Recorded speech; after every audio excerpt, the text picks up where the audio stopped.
มีแนวเฮ็ดกับเป็นโรคหมอยเห็นดิดูบังนอแตดเป็นอย่างต้องออกมาเว้านั้นเว้านี้ที่ห้าพยากินอะไรก็กินมึงอยากสแต็กอย่างก็เฮ็ดเอาเป็นอย่างต้องมาเว้าเรื่อง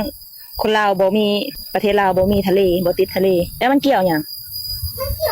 กับมึงหั่นนะเกี่ยวอย่างกับมึงบ่ติดทะเลแล้วเกี่ยวอย่างกับมึงบ่ติดทะเลแล้วมึงอาบน้ำบ่ได้ติมึงกินข้าวบ่แซ่บติประเทศลาวบ่มีทะเลแล้วเดือดร้อนมึงล้นติ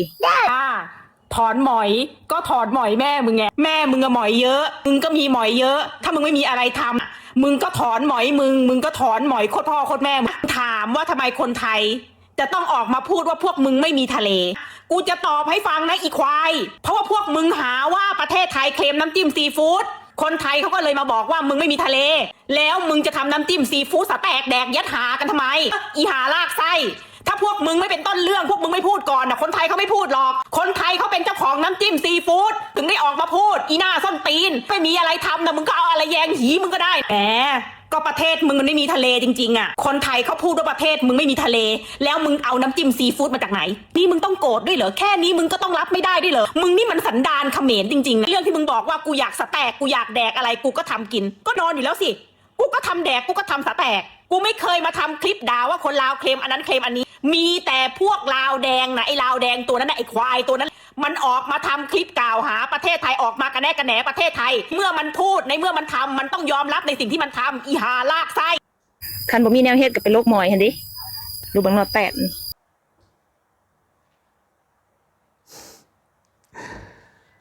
พี่น้องเอ๋ยนะฮะมาแต่ไซอีกคลิปวิดีโอนี้นะฮะสาวลาวคนนี้เนาะปากผ้าซวยอีกแล้วพี่น้องเอ๋ยนะฮะอยากลองดีกับระบบไทยจัดไปนะครับเป็นไงล่ะโดนคนไทยเขาสวนกลับไปข้อมูลและหลักฐานน้องเอ๋ยนะครับอย่ายกประเด็นเรื่องน้ำทะเลขึ้นมาเลยนะฮะก็ในเมื่อคลิปยังไม่จบนะครับต้นเรื่องที่มีคนลาวบางคนนะฮะไม่ได้รวมทุกคนนะครับมาบอกว่าน้ำจิ้มซีฟู้ดนะฮะที่ได้เกริ่นไปก่อนหน้าเนาะบอกว่านะครับไทยเนี่ยไปเคลมมาจากน้ำจิ้มแจ่วส้มของลาวเฮาน้องเอ๋ยยกทีละสเต็ปยกทีละประเด็นมาก่อนนะก็ย้อนมาเหตุผลนี้คนไทยเพิ่นก็ได้บอกว่า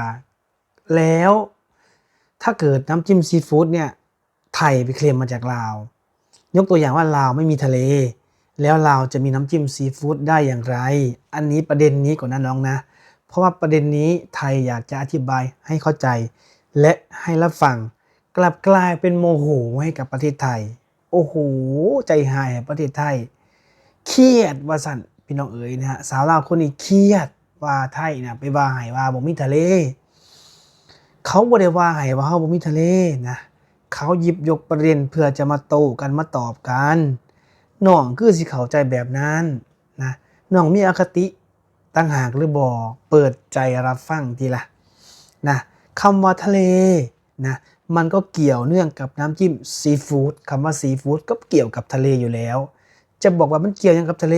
มันเกี่ยวยังกับทะเลมันเกี่ยวกันโดยตรงน้ำจิ้มซีฟู้ดของเขาก็เฮ็ดแบบของเขาน้ำจิ้มแจ่วส้มบ้านเฮาก็เฮ็ดแบบสไตล์ของเฮากินกับผักลวกกินกับปลาแห้งปลารสซีนรอดเนาะกินกับหยังกระเสียบนะอันนี้ก็ยอมรับจริงๆเนาะแต่ประเด็นมันมีอยู่ว่ามีคนลาวคนหนึ่งที่เขาบอกว่าไทยเนี่ยอยากได้กะสิท่านไหนไทยนะอยากได้แจ่วสมนะเป็นน้ำจิ้มซีฟู้ดเพิ่นก็สิให้เอาซั่นคนลาวเพิ่นก็ได้เข้าใจแบบนั้นเนาะแล้วก็คนไทยเพิ่นก็คิดว่าทำไมคนลาวถึงพูดแบบนั้นก็เลย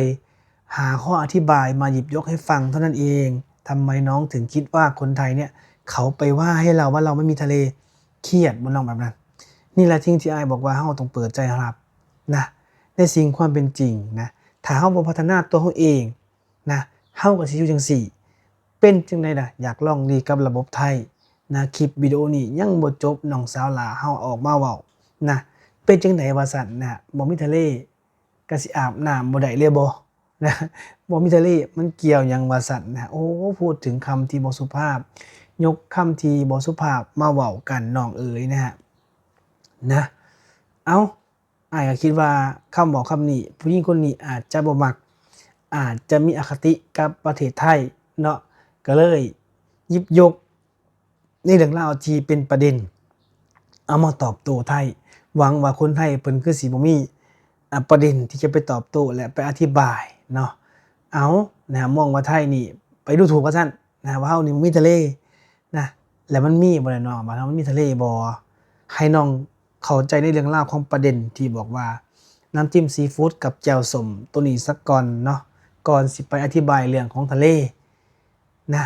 โอ้ยบ่เป็นหยังเนาะคนไทยเพิ่นก็ถือได้ว่าเพิ่นก็บ่ได้เครียดให้เฮาหรอกคนไทยนะเพิ่นก็มองว่าเฮาเนี่ยเป็นบ้านพี่เมืองน้องเนาะสิทะเลาะกันจังไดเพิ่นก็บอกแล้วว่าสุดท้ายก็เอาลาวคือเก่าเนาะมาเฮ็ดงานอยู่ประเทศไทยนะแต่ว่าลาวกับไทยเฮาก็ถือว่าเจรจากันเว้าด้วยคำเว้านะจะบ่ใช้กำลังกันเพิ่นก็บอกแล้วนะก็สิฝากน้องอีกอย่างหนึ่งนะที่น้องเว้านะตกลงว่าประเด็นอยู่ตรงใดนะแล้วก็เว้าเรื่องอีหยังที่น้องเว้าเนาะอ้ายฟังแล้วก็รู้สึกว่าหยิบยกแค่ว่าคำเดียวที่คนไทยบอกว่าเพราะว่าประเทศลาวไม่มีทะเลทำไมน้องเป็นหยังน้องคือบ่ไปเบิ่งประเด็นที่เว้าก่อนหน้าว่ามันเกิดประเด็นอีหยังขึ้นมาไต่ทีละระดับเปิดใจรับฟังที่น้องนะแล้วเฮาสิได้เห็นว่าสิ่งที่เพิ่นเว้านั่นมันหมายความว่าอีหยัง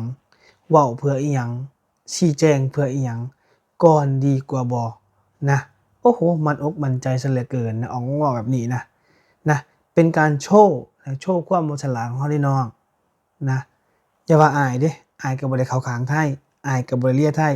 แต่เฮาเว้าด้วยความที่ถูกต้องถ้าเฮาบ่เปิดใจรับฟังในประเด็นนั้นมันเว้ากันบ่จบดอกเอาแต่อารมณ์มาเว้าเนี่ยมันบ่จบดอกฟังนี่ล่ะ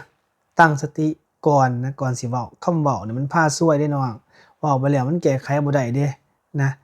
บ่มีทะเลแล้วสิเป็นหยังก็ได้เว้าจั่งซั้นก็ได้เนาะแต่ว่าเฮาก็อาศัยว่ามาเที่ยวประเทศไทยก็ได้มาทะเลเด้ไปเวียดนามก็ได้ไปเห็นทะเลเด้นะแม่น้ำโขงบ้านเฮาก็อุดมสมบูรณ์บ้านเฮาก็ถือว่าอยู่ดีกินดีนะประเด็นนี้น่าอยากสิเว้าให้น้องได้ฟังได้รับรู้กันอีกเทื่อหนึ่งนะว่าการที่เฮาสิออกมาตอบโต้นะคิดให้ดีเพราะว่าการตอบโต้นี่เพิ่นเว้าเห็นบ่เพิ่นเว้าเพิ่นเมาแบบเลยแบบเป็นวงกว้างเลยอ้ายฟังแล้วอ้ายรู้สึกว่าโอ้มันบ่ยุติธรรมสำหรับคนลาวคนอื่นที่เพิ่นเว้าเห็นบ่เวลาเพิ่นเว้าเพิ่นจะว่าก็บ้านพวกมึงนั่นอ้ายก็คิดได้เด้นะบ่มีอีหลีว่าซั่นนะอ้ายคิดได้เด้แต่ว่าเฮาก็ต้องเอาเหตุผลมาเว้าว่าเป็นหยังเพิ่นคือถึงเว้าแบบนั้นนะเฮาต้องไปตักเตือนคนที่ยกประเด็นนั้นขึ้นมามากกว่าบ่แม่นสิเห็นเขาเว้าในทางที่บ่ถูกแล้วก็อ้อฮ้อมกไปนำเขานะเฮาต้องตั้งสติแล้วค่อยคิดแล้วค่อยตอบแล้วค่อยว่าแล้วค่อยโต้เพิ่นเพราะว่าการที่เฮาโต้เพิ่นไปนะเห็นบ่สุดท้ายแล้วเป็นจังไดล่ะหักอกแม่นบ่จุกอกแม่นบ่ถ้าสิเว้าแล้วบ่ชนะเพิ่นดอกน้องถ้าเอาประเด็นแบบแท้ๆมาบอกกับเพิ่นนะ